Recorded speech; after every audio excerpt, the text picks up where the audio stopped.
इमारत पूर्णपणे गायब होऊन त्या ठिकाणी फक्त मैदान होण्यासाठी कारणीभूत जे लोक आहेत ते मी बरोबर आणलेले आहेत. माझे सहाय्यक अभियंता आहेत, कोले साहेब, ते राणे साहेब, आणि यांनी मला या माझ्या कार्यामध्ये हातभार लावला.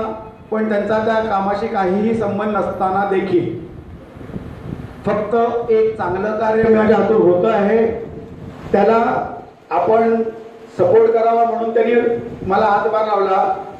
आता हे हातभार लावणं म्हणजे एखादं पुस्तक इथून उचलून तिथे ठेवणं असं नव्हतं.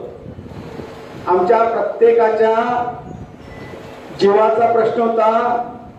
कारण ह्यामध्ये ज्यांचे हात गुंतले होते, ज्यांनी हे अनधिकृत इमारत उभा केली होती, ते कोणी सामान्य लोक नव्हते. ज्यांना आपण गुंड प्रवृत्तीचे लोक म्हणू, जे कोणत्याही थराला धावून आम्हाला या जगातून नाहीसं करू शकतील इतकी हिंमत ठेवणारे आणि इतके पैसे बाळगणारे लोक होते. तरी सुद्धा आम्ही विडा उचलला होता की आम्हाला जे काही घाट झालेले आहे ते आपल्याला साफ करायचे आणि ते करायचं आहे. मला तुम्हाला सांगायला आनंद वाटेल, 9 महिन्याच्या या प्रचंड मारामारी नंतर, प्रचंड टेन्शन नंतर आम्ही त्या इमारतीला ग्राउंड दाखवू शकलो. संपूर्ण 11 माळ्याची इमारत जी रेल्वे ट्रॅक वरती असल्यामुळे रेल्वेवाल्याने आम्हाला त्रास दिला. बांधताना ते कधीच पुढे आले नाहीत, पण 1,00,000-2 लाख मुंबईकरांच्या जीवाशी खेळणारी बिल्डिंग उभी राहिली आणि ती जर पडली असती तर अतोनात हानी झाली असती, मनुष्यहानी झाली असती, वित्तहानी झाली असती. कारण ती बिल्डिंग जिथे उभी होती ती मेन आणि हार्बर लाईनच्या रेल्वे ट्रॅकच्या कंपाऊंडच्या भिंतीवर उभी केली गेली होती. आणि 1.5-2 महिन्यामध्ये झालेलं बांधकाम होतं. आपण ज्या वेळेला बांधकाम करतो त्यावेळेला पाया टाकतो, क्युरिंग करतो, 4-4, 6-6 महिने आपण फक्त पायाला घेतो. इथे तर अख्खी 1.5-2 महिन्यामध्ये ही G+12 बिल्डिंग उभी राहिली होती. ती कधीही पडू शकत होती.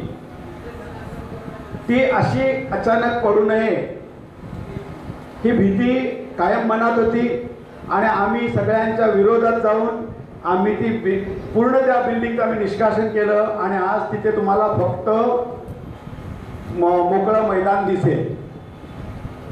आणि म्हणून मी मुद्दाम आज हे 2 माझे सहकारी आहेत त्यांना मी त्यांचं नाव मी मोठं आदराने घेतो. कारण ह्या अशा विपरीत परिस्थितीत काम करत असताना अशा लोकांचा साथ मिळाला तरच शक्य आहे.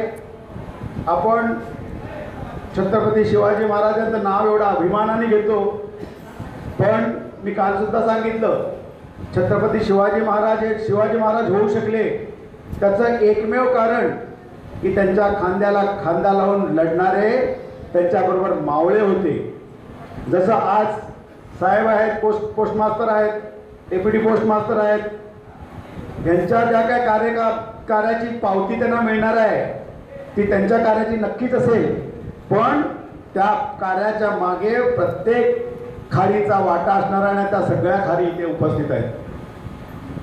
तर मला एवढ्यासाठी सांगतोय की महापालिकेबद्दल लोकांच्या मनात आता तीव्र संताप आहे, चीड आहे. परिस्थिती सगळी बदललेली आहे. लोकांना वाटतं की परिस्थिती हाताबाहेर चाललेली आहे. मी ज्यावेळेला 11 महिन्यापूर्वी विभागात आलो त्यावेळेला माझ्या लक्षात आलं की मला किती मोठा पसारा आहे जो मला आता आवरायचा आहे. पण आम्ही नावोमेद झालो नाही.